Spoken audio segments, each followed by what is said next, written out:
पहुंचे हैं गांधी मैदान, क्या कहेंगे? देखिए, तेजस्वी यादव जी प्रतिपक्ष के नेता हैं। संवैधानिक पद पर रहने वाले लोगों को संविधान की गरिमा जरूर रखनी चाहिए और जिस तरह से उन्होंने लोकतंत्र के इस महापर्व गणतंत्र दिवस का माखौल उड़ाया और उसमें मौजूद नहीं रहे, तो ये अच्छी परंपरा नहीं है। इसी के लिए मैंने उनको सुझाव दिया है कि ये परंपरा अच्छा नहीं है। गणतंत्र दिवस के दिन अवश्य जो है जाना चाहिए। जमसुराज के आश्रम में वो झंडा नीचे गिरा दिया। मतलब नहीं है, झंडा फहराने का मतलब एक प्रोटोकॉल है, बड़ा दुखद बात है। उसको बजाते उनको देख कर लेना चाहिए, इसलिए ये पता चलता है कि सीरियसनेस क्या है, राष्ट्र के प्रति सीरियस क्या, बोलना और करने में बड़ा अंतर है। लेकिन ये अगर हुआ है ऐसा तो निश्चित रूप से दुर्भाग्यपूर्ण है। आज गणतंत्र दिवस है भाई, आज से संवैधानिक रूप से देश शुरू हो गया था और इस तरह से मान लीजिए हुआ तो ये दुखद है, नहीं होना चाहिए, गलत है। क्या क्षमा मांगना चाहिए? लोग ऐसे भी मांग कर रहे हैं। अब ये सब बहुत इतना बड़ा चीज़ नहीं है। देखिए, उन लोग दल वाले लोग, अभी नया नया दल बना है, तो ये सब नया नया दल में थोड़ा ये सब समस्याएं होती हैं। निश्चित रूप से उनको क्षमा मांगना चाहिए भैया, खेद तो व्यक्त करना ही तेजस्वी यादव चाहिए। गांधी मैदान नहीं पहुंचे, उनके आवास पर तेज प्रताप यादव ने झंडोत्तोलन किया है। तेजस्वी यादव जी कभी नेता प्रतिपक्ष की भूमिका में रहना ही नहीं चाहते हैं, क्योंकि मुद्दा विहीन विपक्ष है। तेजस्वी यादव जी विधानसभा में नहीं रहेंगे। तेजस्वी यादव जी आज गणतंत्र दिवस के झंडा तोलन में नहीं रहेंगे। तेजस्वी यादव जी बाढ़ में नहीं रहेंगे, सुखाड़ में नहीं रहेंगे।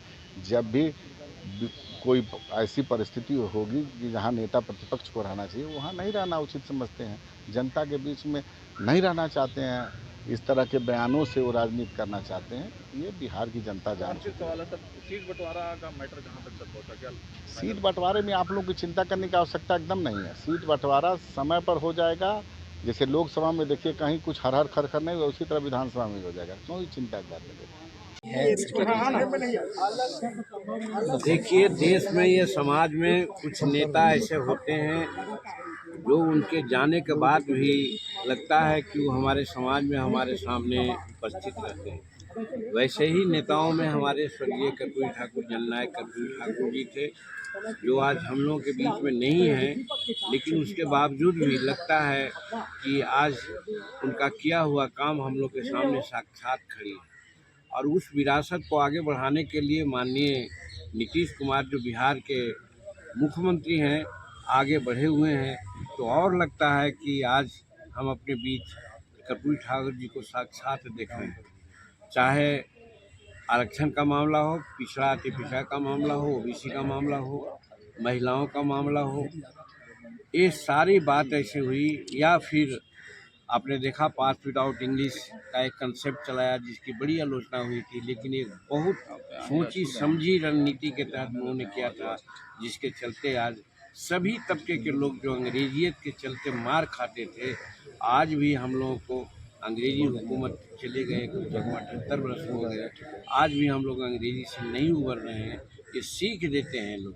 हमारे कर्पूरी ठाकुर जी ने सीख दिया, हमारी भाषा है, अपनी मातृभाषा है, उसको हम लोग कैसे आगे बढ़ा सकते हैं। और अंग्रेजी के चलते हमारे बहुत से बच्चे मार खाते थे, उन बच्चों को त्राम दिला करके उन्हें फर्स्ट विदाउट इंग्लिश की बात उन्होंने की, जिसके चलते हजारों हजार बच्चे आज हमारे बड़े बड़े पदों पर सुशोभित हैं, जो संभव नहीं था।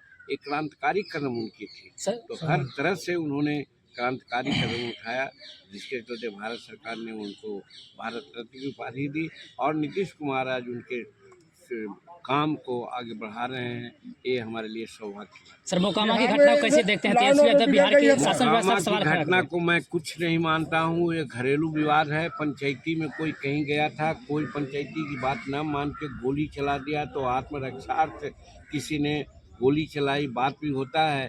कहीं कहीं कहा जाता है कि हिंसा और अहिंसा में अगर अहिंसा को ठीक करने चला लागू करने के लिए अगर हिंसा की भी थोड़ी आवश्यकता होती है तो हिंसा करनी चाहिए।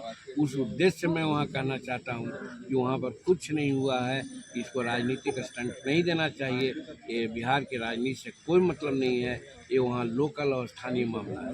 लेकिन अनंत सिंह वहाँ गए थे, आरोप है कि अनंत सिंह वहाँ लाव लश्कर के साथ गए थे गोली चलाने। अनंत सिंह ऐसी अकेले नहीं चलते हैं, वो सदा चलते हैं अपने 5 आदमियों के साथ, और उनके पास ताकत है। लोगों ने गुहार किया था कि हमारे साथ अमुक आदमी अन्याय कर रहे हैं, तो वो समझते थे कि अन्याय करने वाला आदमी सबल है। वैसी परिस्थिति में अपने दल बल के साथ वहाँ गए थे, समझाने गए थे। समझाने के बजाय उन पर गोलियां चलाने लगी, तो क्या ये करते, भाग जाते या उनको फुसकारते। इसी संदर्भ में गोली चली है, कुछ घटनाएं घटी है, तो ये मामूली बात है। इसको लॉ एंड ऑर्डर से कभी नहीं देखा जा सकता है, और इसको सियासी रंग देना हम समझते हैं कि एकदम तर्कहीन है। केगो का जवाब दें। जीतन नामाजी जी मानते हैं कि सरकार न्याय नहीं करके अब अनंत सिंह ही न्याय करेंगे, किसको क्या दिक्कत है, वो ताकतवर है, सरकार से ज्यादा ताकतवर है। आपको जानकारी नहीं है, आप चले जाइए दक्षिण में, हमारे शरणाकुरी इलाका में, हमारे गया के दक्षिण में, वहाँ पर भी आज पंचायतियाँ होती हैं। बड़े बड़े मसला को लोग अपना जातीय समाज और ये कर लोग उठाते हैं, तो क्या मतलब है कि वो लॉ एंड ऑर्डर हाथ में लेते हैं? कोई ज़रूरी नहीं है कि हम कानून के लिए पुलिस के ही समर्थन में जाएं। लोग मांगते हैं कि हमको प्रश्रय दिया जाए। उस स्थिति में जाकर के उन्होंने कुछ कहा और उसके चलते वो गोली चला दिया, इसका मतलब सचमुच में वो गलत आदमी था जो उन पर गोली चलाया, तो उसका जवाब मिला। और सबसे बड़ी बात है कि सरकार का जहाँ तक सवाल है, देखिए दोनों तरफ से FIR हुआ है, अब जो कानून कहेगा उसके अनुसार कार्रवाई होगी। सर, पारस जी इन दिनों लालू प्रसाद यादव से लगातार मुलाकात कर रहे हैं, चर्चा है कि कभी महागठबंधन जा सकते हैं, ऐसे में आप लोग कितना नुकसान चुनौती क्या फर्क पड़ता है? पारस जी कोई बहुत बड़ा यहाँ पॉलिटिकल हस्ती नहीं है। अगर कोई चले जाता है वहाँ तो उससे क्या फर्क पड़ता है? वहाँ उनके समाज का चिराग पासवान जी हमारे समाज में, हमारे NDA में है, और दलित वर्ग के लोग चिराग के पास हैं, हिंदुस्तानी अवाम मोर्चा के साथ हैं, न कि किसी दूसरे के साथ हैं। वैसी परिस्थिति में अगर कौन कहाँ जाता है इसका कोई मतलब नहीं होता। तेजस्वी जी ने आरोप लगाया कि आनंद मोहन और अनंत सिंह दोनों को मुख्यमंत्री जी के अपने कलम से बाहर निकलवाया है। वो मुख्यमंत्री जी नहीं निकाले हैं, वो कानून के तहत बातें हुई है। बहुत से लोगों को निकाला गया है जेल से, चाहे सबसे, तो वो कानून में जो विधि सम्मत राय आई होगी, महाधिवक्ता की राय आई होगी, उसके आधार पर काम किए होंगे। नीतीश कुमार का कोई अपना उसमें योगदान। सर, तेजस्वी यादव कह रहे हैं कि मुख्यमंत्री जी को बोलने नहीं दिया जा रहा है। ये कौन कहते हैं? हम तो कहते हैं कि तेजस्वी जी को कोई बोलने नहीं दिया जाता है, या नहीं तो उनको बोलने नहीं आता है।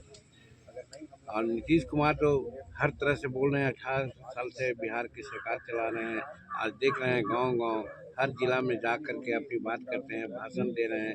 तो ये कहते हैं अगर कि बोलने नहीं दिया जा रहा है, इसका मतलब है कि दिन में उनको नहीं दिखता है, रात में ही सूझता है।